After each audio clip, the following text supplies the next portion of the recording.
The Imperial Idea. Before I start going into the writing of mine about this topic, I want to say a short note before. The following text I've written recently is the result of months and in the long run years of thinking on the topic of the possible positive outlook for the future of the European people.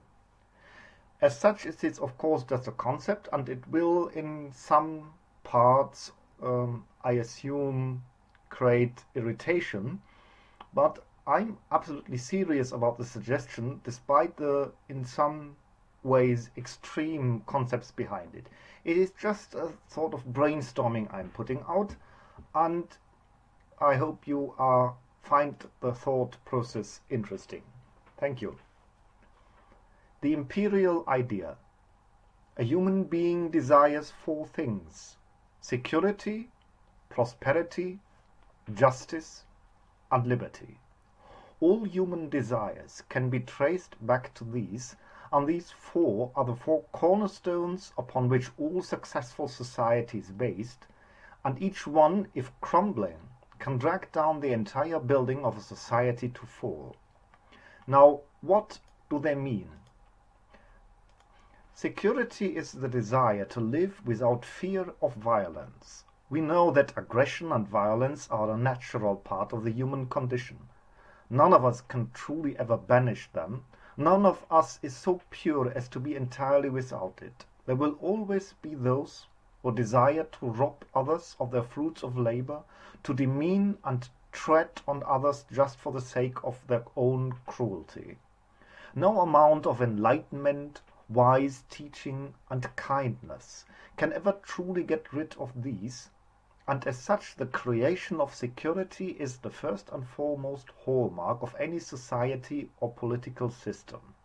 Our esteemed libertarian friends err if they think that the absence of governmental power would create unlimited freedom, for it would in fact be the contrary. Anarchy would breed a world of wolf eating wolf, the reign of the fist, and for one simple reason: power allows no vacuum. If one part of society loses it, power always falls to someone else, because thus is human nature that people desire power, and if you take it away from one, it falls always to another.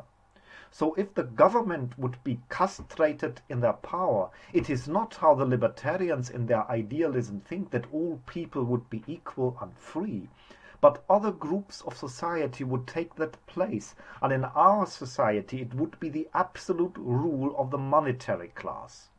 And where before elected powers were in charge, with at least some degree of impartiality, their weakness would benefit only the selfish interests of the speculator, the moneylender, and the international great capital and their particular interest. The real nature of man needs, as Hobbes said, the Leviathan, the great government, which stands as impartial third party above the particular interests of any of its groups in order to prevent any of them to overpower any of the other. That is the meaning of security, not only against the violent robbers and gangs who would rob me of my belongings, but also against the overpowering threat of capital and money that would otherwise enslave the masses for their particular profits. Second is prosperity, the need and desire to have your material needs fulfilled. A house to live in, clothing, food and drink to sustain your body, health care so that you are supported when you fall ill, and care if you are too old to work. This support of your body from harm is what grows from a prosperous society only. As such, we need entrepreneurs and a strong market, so that there is a good prosperity from which the need of the people can be fulfilled, and we need a set of rules how to help those who are in threat to suffer. For the reality of history has shown time and again that a society with impoverished and suffering masses, all too easily they fall to the siren call of less than benevolent characters, and in time they overthrow the system as a result in their poverty and suffering. This prosperity cannot be created by a too rigid and extreme system, but only in the balance between a well-functioning market on one hand and a benevolent government which secures people against the risk of hunger, homelessness, falling ill, and getting too old to care for yourself. People in fear of falling into poverty are proven to be the most dangerous factor in society. So it is not a matter of charity, it is a simple matter of logic to balance any free market with a set of rules to prevent people from falling into an abyss of suffering. For these people in masses always in the end will collapse the system itself. History is ripe with example of that being true. Third is justice. The idea that all people in a nation or empire are equal under the law, that each one is treated fair and with due process instead of wantonness. It means that we judge people by the principles of due process, which were developed since the days of the Roman Empire, that a person can only be sentenced by an impartial judge, set in place by the government, not by any private group of interests. That anyone can only be judged by the letters of the law, which is for the same no matter who you are. That he has a lawyer supporting him and a chance to defend himself. That in any matter of dispute all sides must have the chance to be heard. Justice is that a man cannot be robbed of his rightful fruits of his labor, may it be work of the hand or work of the mind. That each citizen has equal chances, and everyone can participate in society and benefit from its goods. Only if people feel that fairness and justice are the guiding principles of a society will it be stable and lasting. Finally, freedom, which is the desire that each one individually has the right to pursue his or her own path, as long as the doings do not endanger the other three. Freedom, while important, must always be under the other three, for we cannot be allowed to be robbed or harmed by another. We cannot be allowed to pursue a course of action that would ruin the prosperity of the people, nor can freedom mean to rob people of justice and fair treatment. That is why freedom, despite being a basic need, must be below the other three. And this is so because exactly for that reason, that if a society itself falls apart, then there is no freedom at all. There would be the rule of the fist, the strong oppressing the weak, the few enslaving the many. It would be civil war and mob rule. That would not be freedom, it would be the entire absence of freedom. True liberty only exists within the rule of the law, and the rule of the law exists only when a stable society exists. And a stable society exists only when you have security, prosperity, and justice. Hence the law is what creates liberty, and the law is created by a strong government, the Leviathan of Hobbes. About law and character. What makes a stable society requires the understanding of the human nature. If we have illusionary ideas about how the true human nature is, we can never create a stable and prosperous society. That is why communism, however well-meaning, will always fail. It denies the basic reality that the human character is selfish and desires to reap the fruits of one's own labor. If you create a society or a set of moral values on the total ignorance of the true human nature, you are destined for a shipwreck, and you can only sustain such a society by unending brutal oppression. And history has proven time and again that no matter how much effort people may put into enslaving humanity against their natural instincts, it never lasts and it never is really productive. Humans are a source of prosperity, progress, and advancement. So you may enslave a great lot of them for a time, But such a society will always remain stuck in their place and over time slip deeper and deeper into the pit of depravity until it falls apart.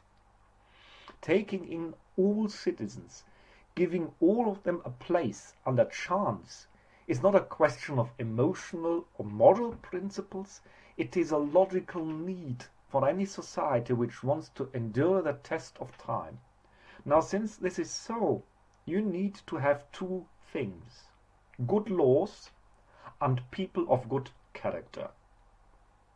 Good laws and citizens of good character are both equal necessities of a stable society, for if the laws are bad, it undermines the character of the people, and if the people are depraved, even the best laws cannot hold society together. So what makes a good character? Let me suggest a few basic virtues. First is piety, and that is the reverence to one's ancestors, both the personal ancestors and those of your people in general. Your forefathers and mothers are who built your country, your realm. A person without pious reverence towards one's ancestors does not feel the responsibility for what he inherited. All we have, the culture, the society, and of course the material things which are built and created, were built by those who came before us. So all we have, we owe to them. Revering the ancestors is a necessity, for without that people do not pay the proper attention how they are obliged to what was built before, and they will not achieve the insight that they too are responsible to preserve and expand those goods for the coming generation.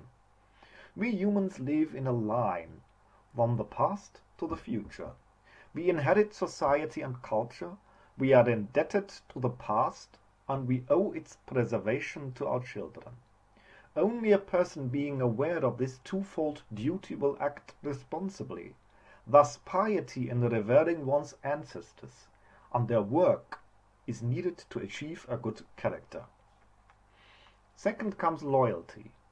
A person who is loyal only to himself is worse than an animal. He is less than an insect, for any greatness is only achieved by people working together.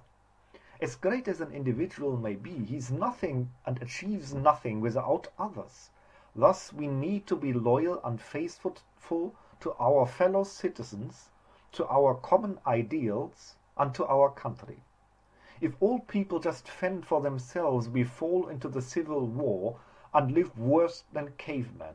The loyal man does not forsake his comrades in times of need, nor does he forsake righteous authority for his own selfish greed. His loyalty also belongs to the whole of which you are a part, and that means patriotism. Without a healthy and sincere patriotism, which we evoke in our youth and nurture in ourselves, a society would fall apart, and we risk to fall under the sway of selfish cynicism and nihilism. Cert is the integrity of conduct. That means that you speak truthful, that people can rely on your given word, and that you neither mislead nor swindle other people, so you are trustworthy and reliable. Fourth is being thrifty. That means that you do not waste stuff, but you try your best to preserve both the natural goods as well as anything that is produced by the efforts of people. Alas, we live in too much a throwaway society, and we are not aware enough that material resources and energy are indeed limited.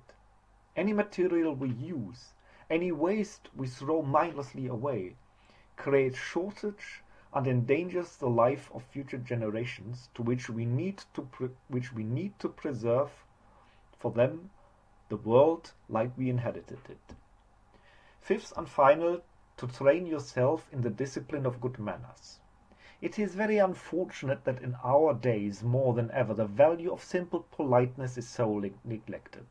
Politeness, it is what elevates the gentle being above the barbarian. It is what makes the man and the woman. It means that you discipline your own whims, your emotions, in order to put the need and well-being of others on the top of your agenda. While it sure is important to look after your own interest and your own self-preservation, We should not be gross or crude, but gentle, refined, and polite in the way we deal with others. We present ourselves in a pleasing, clean outer appearance, and do not disgust others by being dirty and gross in our visual look. Our demeanor and our speech is honest but kind, so that we can deal with each other in a positive way, and so that cooperating or arguing with others is productive. It doesn't mean that you have to lie or deceive others, but respect the other by a certain civilized behavior. Now, there are certainly more virtues some people may hold dear, but I think these 5 civil virtues cover the basic idea what it makes a good character. Now, none of these exist by themselves. Character and virtue are like a plant. It grows pleasantly if you nurture it, but it decays if you neglect it. It is, as I see it, the most basic error of the liberal idea that virtue and character grow automatically in each person by itself. Now, while sure there are some people with a natural desire to grow these characteristics, by and large, people need direction. And this is especially important in youth. Any society thus needs to see for its youth, and that character and virtue are taught, reinforced and nurtured in youth. And for that the government, as a neutral third party, needs to oversee the education process, or otherwise we risk that a selfish, spoiled, nihilistic youth grows up to be the next generation, who then forfeits our civilization because they lack the character to preserve it.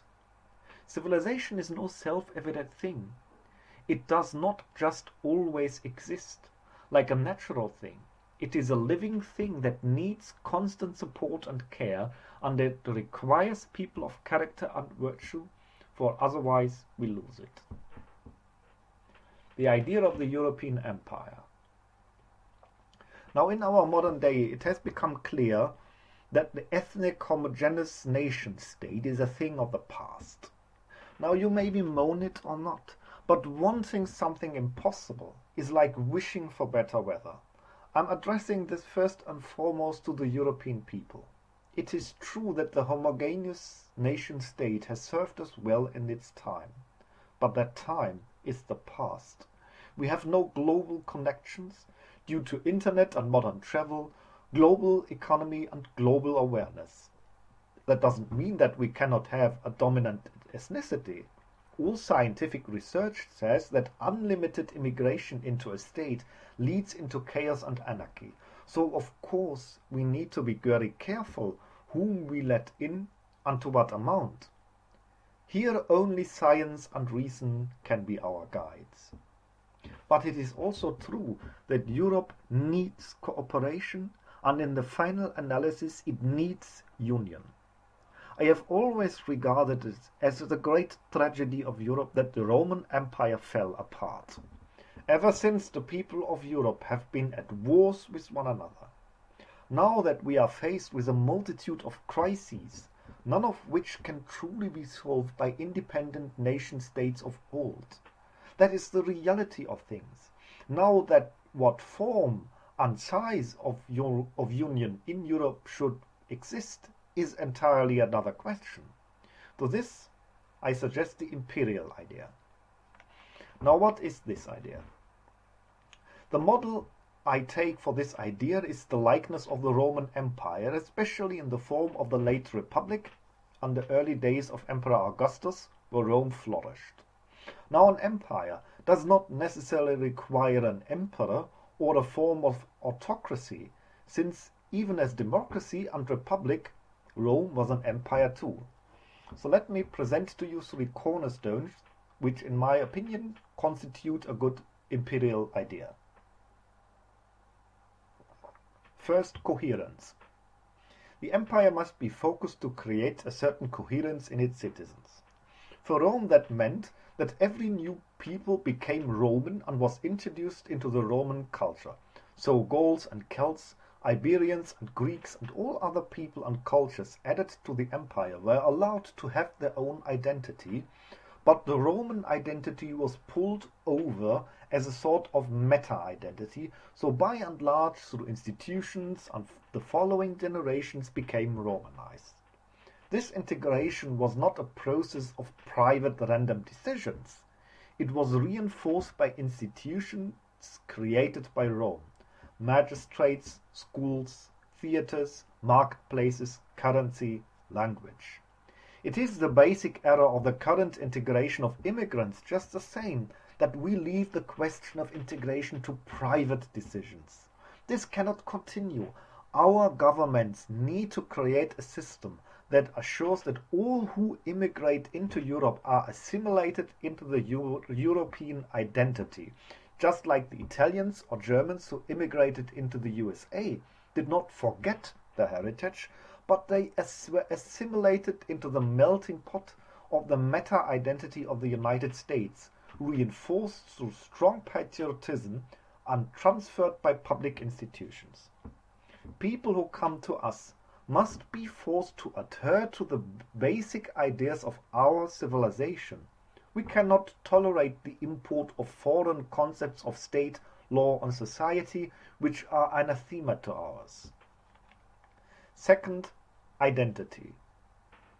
To that length, we must ask ourselves what actually are the integral parts of our Western civilization. I think that this question can be narrowed down to 5 basic systems: the European tribes, the Roman Empire, the Greek philosophers, Christianity, and Enlightenment. The European tribes are the regional identities of which Europe has 5: the Germanic people, the Romanic people, the Celtic people, the Slavic people, and the Finno-Ugric people. The latter contain Finland, Hungary, Estonia, and the Sami in the north of Scandinavia. These are the 5 European identities which define what it means to be European. Nurturing and preserving these cultural identities must be a prime task of any European political corpus. Second, the Roman Empire contributed the ideas of rule of law, due process, and equality before the law. Anyone who was Roman citizen had rights and was protected under those rights. This was a new idea to the world, and it is indeed a unique idea in the Western civilization that there is one neutral law above all, and that only due process and neutral officials can guarantee that rule of law. Whereas the tribal identity is cultural and regional, the law must be equal, for that creates the justice and fairness for all citizens inside a European empire. All can go to a court and find justice under the same laws. 3. The Greek philosophers brought the concept of reason and logic to our identity. Since then, every idea, every law, every political decisions has had to face the impartial concept of logic and empirical truth. Only founded on logic and facts can we create a society that works out and stands the test of time. Adding this view to our thoughts from Socrates and Aristotle and all the Greek thinkers was one of the most vital additions in making the identity of Europe. 4th, Christianity. What Christianity brought to the table were self-skepticism and empathy. Self-skepticism is the idea to seek the fault in yourself first and not to blame the other first. It means to question your inner self. To the other cultures outside of the West, this is an alien concept. For the Muslim world, the Asian world, their own way is always naturally proclaimed to be the best. There is no tradition of critical self-introspection in the Muslim world or the Asian world. That is a characteristic that is genuine to the West, and it stems from the Christian tradition. Also, our emphasis on humanitarian empathy is a vital root from Christianity that is integral to who we are. 5th and final, the era of enlightenment, which brought reason and science to the dominating factors in our lives, which makes our modern life modern, and from which all our Western ideas of the present era found their final form: democracy, human rights, self-government, secularism, rational thought, and so forth. These 5 are the roots which shape the Western and European identity and must be nurtured inside Europe. They are required and to assimilate into by anyone who wishes to migrate into Europe. People defying these values cannot be allowed to migrate into Europe. 3. The Union itself. The idea that Europe needs a form of union is, I think, evident. I understand that after the results of the development of the European Union, especially of late, people have become very skeptical to the idea itself, and that is unfortunate, for falling back to the regional nations would not stand the trials and crises of our present time. For good or ill, the world is not in the state of the 19th or 20th century anymore, and the new present-day questions are just too big for a single nation to answer. Any union of the people of Europe must bring benefits to the people. And we can see that as long as the European Union brought prosperity, a vast number of people in the EU favored the idea. The problems of the EU, however, lay in the inferior character of its leaders and the flawed concept of that half-baked union that could not work out. A unity can only work if it is created immediately.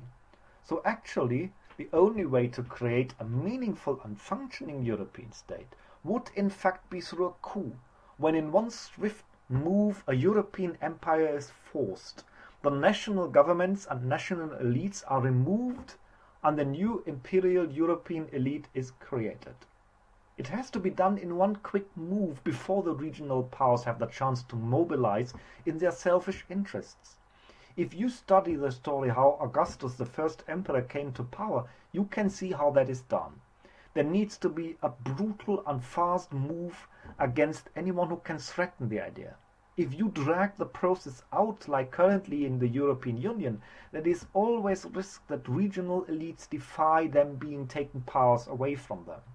The problem is, while I have an endearing feeling for the old times nationalism, if we actually fall back into that, we doom Europe, plain and simple. In the long run, the nation-states would devolve into the same enmity that has plagued Europe ever since the fall of Rome. Our goal must be the restoration of the Roman Empire, but this time covering all of Europe. Inside such a European empire, the 5 European cultures and the cultural identities must prevail, and all European citizens must have equal right being under one law, and one language must be introduced. First a secondary language, and later on it will automatically replace the local languages of old. We cannot have any remorse, nor can we hesitate to allow compromise in this, for here it is all or nothing. We either create a super-state of equal citizens, and that requires that all speak the same language, or we fall back into the tribalism and ultimately will become obsolete by drowning under the crises of our time. There is simply no time for another 100 plus years of a voluntary union. That was the flaw of the European Union. The unity of Europe and the dismantling of the local governments must be pushed by force. The older people will never truly embrace the idea. They will always have the pipe dream of the grand old days of their nation states. They will always mentally live in the 19th century reality. And if they have their say, they will condemn Europe by their idealistic dreams of going back to the nation state like in the 19th century. Europe is riddled by compromise. Each nation has its own agenda, its own plans, and it cannot go on like this. The imperial idea is clearly one of authority and responsibility, where we look at the outcome of our decisions. For that, however, we need to get rid of the so-called elite of the European Union, for they are simply said imbeciles. The European nations have for far too long sent their worst elements into the EU, and they are by and large an assembly of cretins and dimwits. Few of them have any leadership qualities, let alone the vision and courage to form an actual European empire. Such an operation can only be achieved by intelligent and willful people in the core states of Europe by gathering thinkers, entrepreneurs, military men and politicians of character, which dissolve the old EU and form a European empire. At first only with a few core nation states. My suggestion would be Germany, France, Netherlands, Austria, Belgium, Slovenia, Czech Republic and maybe Poland and Italy, but no more. So essentially all countries who in part were once part of the Holy Roman Empire. These countries form a European empire, abolish the national governments, and then are divided into provinces of roughly equal size, so that all remainders of the former political structure are totally abolished before the people have time to realize what is going on. This is ideally best pushed in connection with one crisis, when people are willing to accept such a radical change. But it must be done swiftly and in one stroke. The regional provinces must for a time be overlooked by a governor sent by the imperial center, and only after a good number of years some sort of self-government can be allowed to return, otherwise there is the risk that the local interest group would sabotage the transformation. It is, while unfortunate, imperative that this is done in fast, remorseless and thorough way. The change must be swift and complete, so that none of the particularist powers have time to hinder the process and thus doom it to failure. Once this has been implemented, the European Empire cannot take in new members for as long as the process of true unity has not reached a self-running level. So I estimate that at least for 30 years the core regions need to avoid taking in new members. However, to avoid building factions in Europe, the surrounding nations can be bound to the empire to share benefits. The empire has to immediately create one imperial police, one imperial army, and one imperial secret service, which immediately replace the national ones, so that all risk of any counter-revolution is eliminated. It is absolutely imperative that the empire from day one works for the benefits of all citizens, that creating prosperity, security and justice are at the top of the agenda. Any form of particularism for any group inside the empire must be totally uprooted. That means a strong hand against any form of lobbyism, no matter from what side. Any proof of lobbyist influence or any leading personnel of the empire must have the most severe punishment, so that the real impartial nature of leadership is guaranteed and visibly enacted. The empire needs to address the emotional and instinctive nature of human beings by creating ceremonies and procedures to create and reinforce imperial patriotism by the usual means: anthems, flags which are widespread, imperial holidays, military parades, and general a positive attitude towards being a soldier serving the empire, promising and emphasizing rule of law, fairness, equality, protection, unity and a pride in the empire. What buttons you have to push to create loyalty is well researched, and it should be used to convince as many as possible without any hesitation to use such means. Concerning imperial government. One thing which the Romans solved quite well was their divided system of government. It had elements of democracy, aristocracy and monarchy, which each balance each other out. So my suggestion is to model the empire in a similar fashion as the Roman Republic. There are 2 or 3 consuls which have strong power, similar to a US president. They are quasi-emperors, but elected for a limited time, and since there are 2 or 3, they balance each other out. There is a strong center of leadership. The time of their consulate should be not too short, like 6 to 8 years, to allow them to finish their plans, but they should not be allowed another term. The aristocratic element comes from forming an elite. I suggest to create imperial schools which are forming an elite cadre to oversee the bureaucracy. One of the banes of our democratic bureaucracy is that it is led by mediocre people without any personal ethos.